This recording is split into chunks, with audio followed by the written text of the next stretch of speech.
అందరికీ నమస్కారం. భక్తి ఈ పదం వినగానే మనలో చాలామందికి ఏం గుర్తొస్తుంది?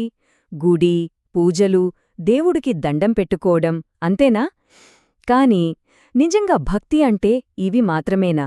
లేకపోతే మనసు లోపల అనుభవించే ఒక శక్తివంతమైన అనుభూతా? రండి, ఈరోజు మనం భక్తి అసలైన అర్థమేంటో కొంచెం లోతుగా చూద్దాం. ఇక మొదలుపెట్టేద్దామా?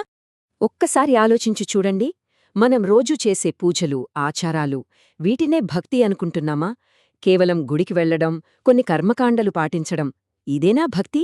లేక వీటన్నిటి వెనకాల మనకు తెలియని ఇంకేదైనా లోతైన అర్థముందా? ఈరోజు విశ్లేషణలో మనం సరిగ్గా ఇదే తెలుసుకోబోతున్నాం.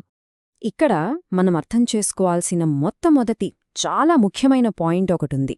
అదేంటంటే భక్తి అనేది మనం చేసే ఒక పని కాదు, అది మనం అనుభవించే ఒక మనస్థితి. సింపుల్గా చెప్పాలంటే ఇది బయటికి కనిపించే క్రియల గురించే కాదు, మన లోపల మన అంతరంగంలో కలిగే ఒక భావనన్మాట. సరే, ఈ రెండింటి మధ్య తేడా ఏంటో చూద్దాం.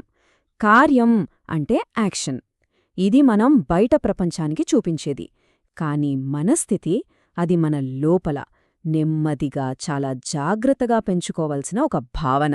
చూసారా, ఈ చిన్న తేడా అర్థమైతే చాలు, భక్తికి అసలైన మార్గమేంటో మనకు స్పష్టంగా తెలిసిపోతుంది.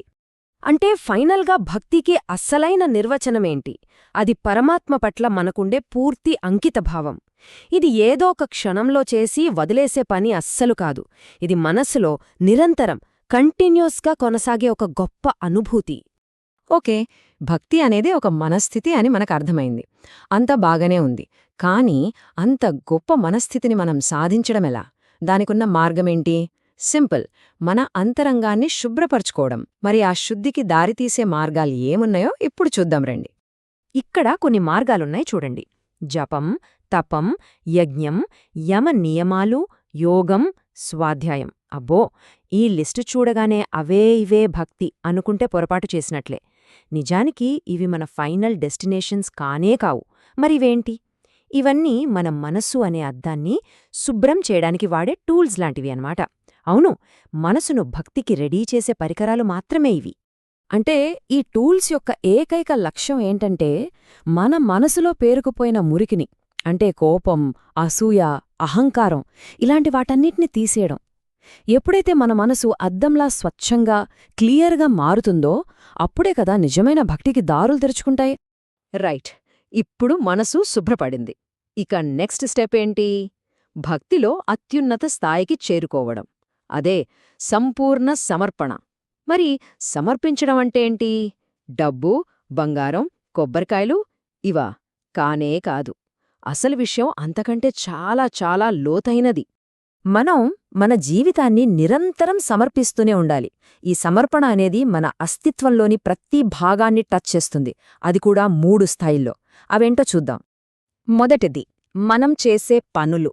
అవును, మనం చేసే ప్రతి ఒక్క పని, అది చదువు కావచ్చు, ఉద్యోగం కావచ్చు, ఇంట్లో చేసుకునే చిన్న పనైనా సరే, ప్రతీదీ పరమాత్మకు ఒక నైవేద్యంలా సమర్పించాలి. ఇక రెండోది, కేవలం పనులే కాదు, ఆ పనుల వల్ల వచ్చే ఫలితాలు కూడా. అంటే సక్సెస్ వస్తే గాల్లో తేలిపోకుండా, ఫెయిల్యూర్ వస్తే కుంగిపోకుండా ఆ రెండింటినీ కూడా ఆయనకే అర్పించేయాలి. ఇక ఫైనల్గా మూడోది, అన్నింటికంటే ముఖ్యమైనది, మన జీవనాధారమైన మన శ్వాస. మనం లోపలికి తీసుకునే ప్రతి శ్వాస, బయటికి వదిలే ప్రతి నిశ్వాస, ప్రతీదీ ఆయనకే సమర్పణ అనే భావనతో జీవించగలగడం. నిజంగా ఇదే భక్తి యొక్క శిఖరం లాంటిది. సో మనం చేసే ప్రతి పనిని, దాని ఫలితాన్ని, చివరికి మన శ్వాసను కూడా పరమాత్మకు సమర్పిస్తూ ఉండాలి. దీనిబట్టి మనకేమర్థమవుతోంది? భక్తి అనేది ఉదయం సాయంత్రం చేసే పూజ కాదు, అది 24/7 మనం జీవించే విధానం. మనం చేసే ప్రతి పని, పొందే ప్రతి ఫలం, తీసుకునే ప్రతి శ్వాస అన్నీ ఒక సమర్పణగా మారినప్పుడు మన జీవితమే ఒక ప్రార్థనగా మారిపోతుంది. అదే నిజమైన భక్తి. ఒక్క క్షణం కళ్ళు మూసుకుని ఆలోచిద్దాం. మన జీవితంలోని ప్రతి క్షణాన్ని, మన ప్రతి ఆలోచనను, మన ప్రతి శ్వాసను ఒక గొప్ప సమర్పణగా భావిస్తూ బ్రతికితే ఎలా ఉంటుంది? అప్పుడు మన జీవితంలో ఎంత ప్రశాంతత, ఎంత ఆనందం నిండిపోతాయో కదా! ఈ ఆలోచనతో ఈరోజు విశ్లేషణను ముగిద్దాం.